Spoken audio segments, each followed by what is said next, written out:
Hi there, and welcome to the Cotswold Explorer. I'm Robin Shuckburgh, and we're exploring the wonderful region of the Cotswolds in southwest England.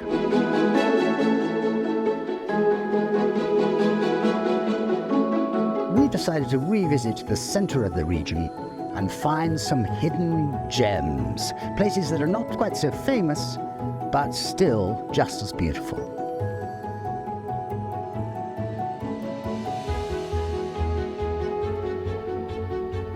Today you find Ross, Widget, Gizmo and me in a little village of Swalcliffe.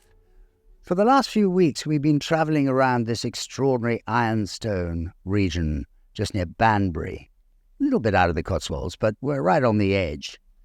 And it is extraordinary. We are finding these wonderful treasures, like the tithe barn behind me. We're going to show you around this lovely village. It has an extraordinary church. Come with me. The village of Swalcliffe gets its name from the River Sware, which runs through its valley towards the River Thames, and as its name suggests, the village hangs on the steep sides of the river valley. It is home to an extremely beautiful barn. It's one of the finest 15th century half-crack barns in England. Constructed in 1402, for New College, Oxford, it's a Grade 1 listed building and a scheduled ancient monument. It measures 39 by 7 metres, with walls nearly a metre thick. It's 10 bays long with 2 gabled porches on the eastern side. There are 3, as you can see, rows of holes in the walls, which are what are called putlog holes. Originally, whilst the barn was being built, these were holes that held horizontal beams that supported the scaffolding boards, and when the building was finished they were never filled in. Subsequently they were left as they were to act as ventilation holes.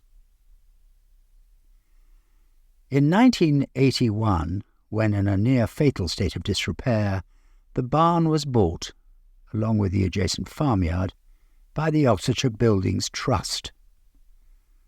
The farmyard was then put out for development to help fund the restoration of the barn.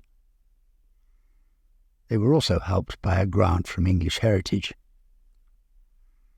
And once restored, Swalcliffe Barn was leased to Oxfordshire County Council to house the County Museum's collection of agricultural and trade vehicles.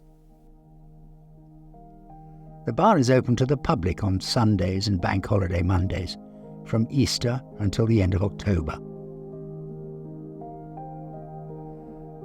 The church of St. Peter and St. Paul in Swalcliffe has been respected by the restorer. As Evans says in our favourite guidebook, you have no need to peer here and there with anxious eye to discover that you have not entered a spick-and-span erection of yesterday. The church is mostly 12th to 14th century, but its history is perhaps best read from within.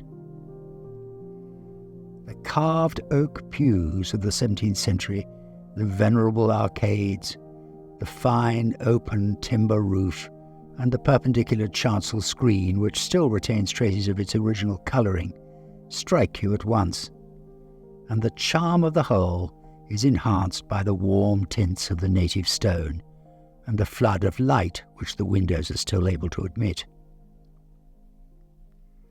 The pews and pulpit were the gift of the Wickham family, who lived here for many generations. There is a curious feature in the church which is difficult to ignore. There are 2 small windows over 2 arches of the nave, one on either side. How they got there, for they are evidently much older than the arches, is a puzzle. It's been suggested that they belonged to a pre-existing Saxon church without aisles, and that when the arches were built, the wall above containing these windows was shored up with props to prevent the necessity of taking the roof off. We have come across windows like it before, actually, in Whitney, of all places.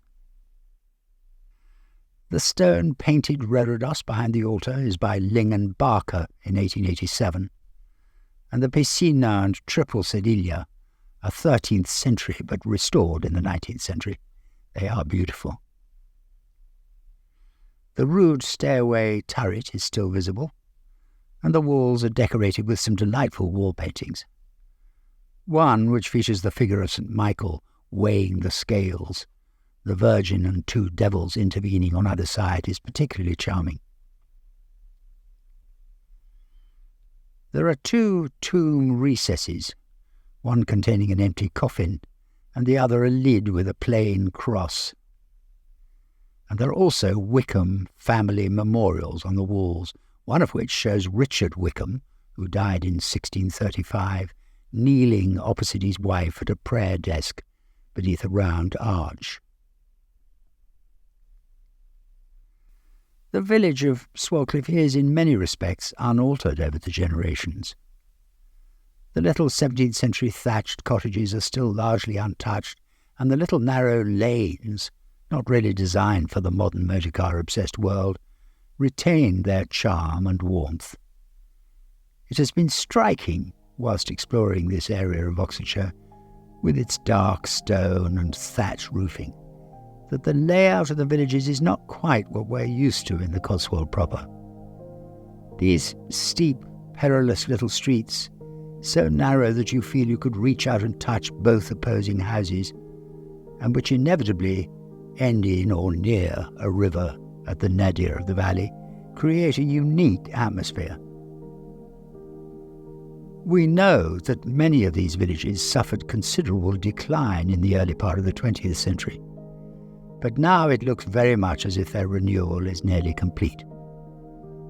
It says a lot for the people of this county that in the process they have lost very little of their original charm. I suppose the only thing that slightly got me down was the weight of the traffic along some of these roads, which certainly affects the peace and quiet of the settlements.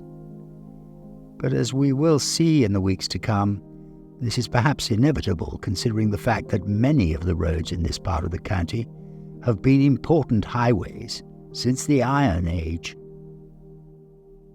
I hope you've enjoyed our little trip around Swalcliffe. It's a lovely village, quite close to the sort of bustling Banbury, and you get that sense that there's quite a busy roads and so on around here.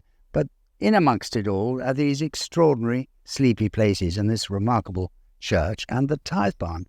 It's been a great experience. Don't forget to subscribe to the channel. Press the little bell icon and we'll keep you posted about all the things we do. Visit our website, thecotswoldexplorer.co.uk, where you'll find all our history. And don't forget, Facebook and Instagram at the Cotswold Explorer.